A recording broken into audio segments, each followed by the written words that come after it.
Some bizarre news this week from the UK about a fake psychiatrist, a bogus doctor, they're saying, that has prompted an investigation into another 3,000 doctors, another 3,000 foreign doctors going to have background checks after this fake doctor was exposed.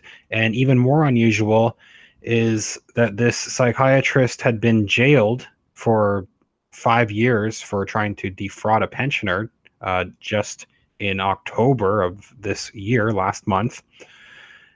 Even after that, and also amid actually well after having been sanctioned for a medical tribunal for dishonesty in 2012.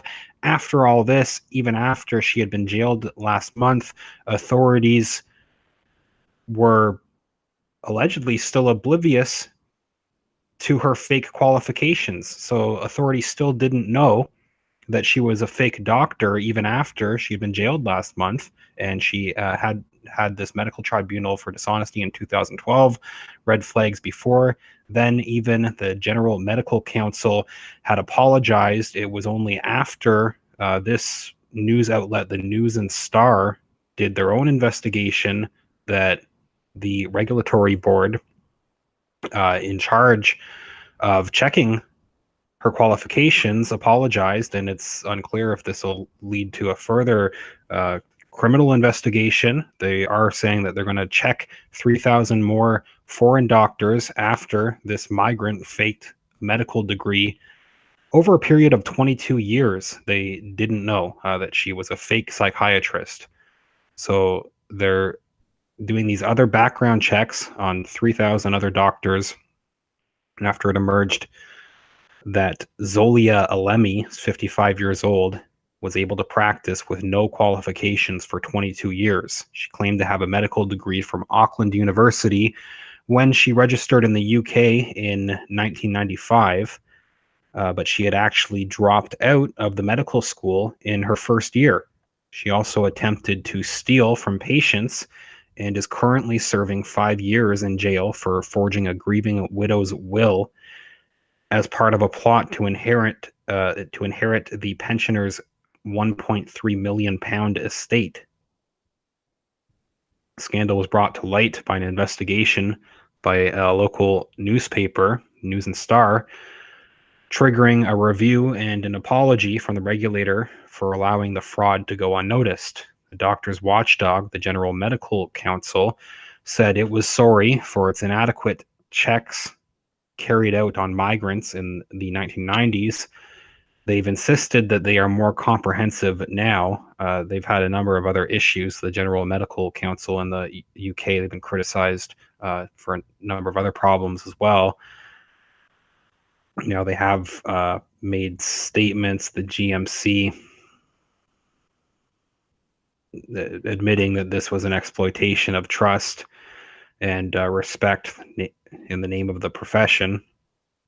They're claiming that their processes are far stronger now, with rigorous testing in place to ensure those joining the register are fit to work in the UK.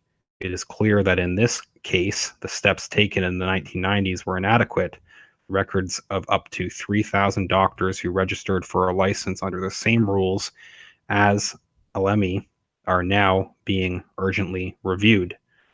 Another official has said that the GMC should now be looking at how many overseas doctors were registered in this way during that period. They also need to know how many of these doctors are still practicing and to check their qualifications. The last thing we want is for patients to be put at risk. They also need a system so that patients who are concerned can get in touch. I think they do have a number for people that are concerned that they may have been treated by this doctor. This is the news report from the 18th of October from last month when she had been jailed. And again, still at that time, authorities are claiming that they didn't know that she was a fake doctor. They said in October that a consultant psychiatrist who took advantage of an elderly patient, changing her will to make herself a beneficiary, has today been sentenced to 5 years in prison. Zolia Alemi, 55 years old, denied charges of fraud and theft, but was found guilty at the Crown Court. Court had heard how the victim was referred to the memory and later life service following the death of her husband.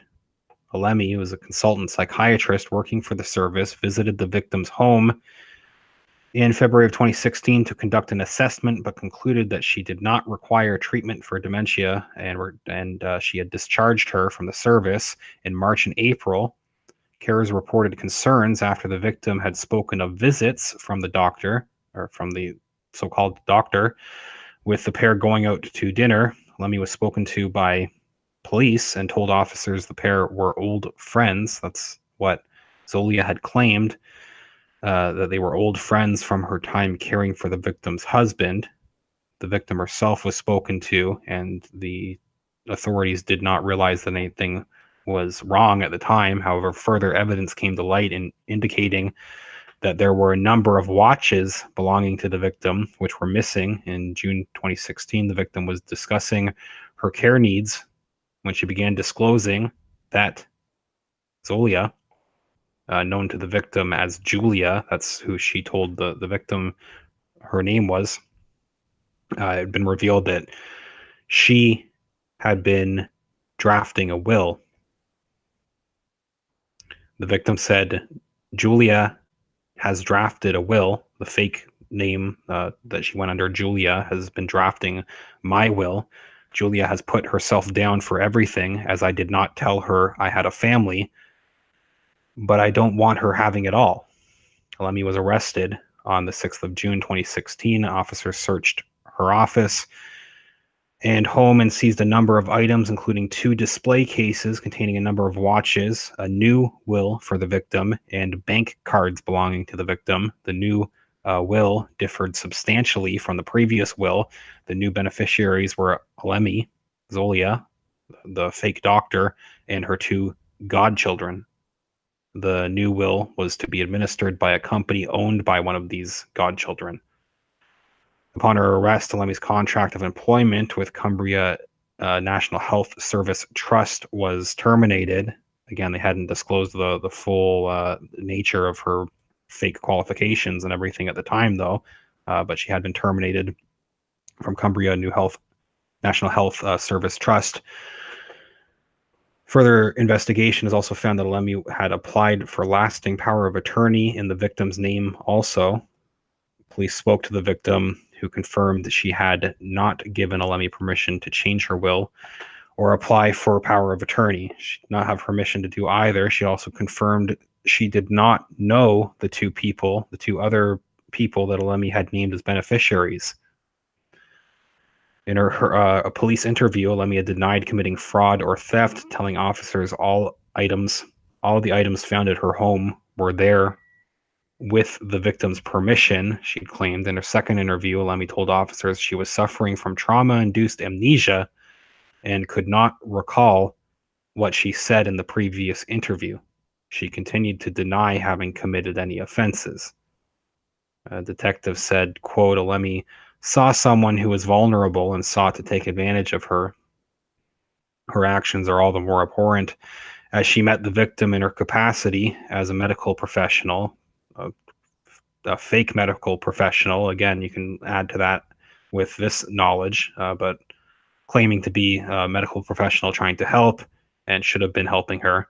Instead, she sought to befriend the elderly woman and quickly made plans to commit theft and fraud. I'd like to thank carers and other witnesses who came forward to raise concerns about their suspicions, and I hope today's sentencing shows how seriously such offenses are taken by the courts. This was a particularly complex case, and I would like to thank the officers who worked on it for their diligence and professionalism, which has resulted in a significant sentence. So I'll follow up with further any further additional information, any kind of results of the investigation of these thousands of other doctors that are now being looked at, And as far as Zolia, she is already in jail for a 5-year sentence for defrauding this elderly woman, but could be more specifically related to her for this fake medical degree. So that was not part of these previous charges. So we'll see uh, what more comes of that as well. Leave a comment, tell me what you think. I will follow up soon. I have links both to my Patreon account and PayPal in the video description. Thanks everybody who has donated through there. I also have a link to the original articles if you want to take a look. I'll follow up soon. Thank you.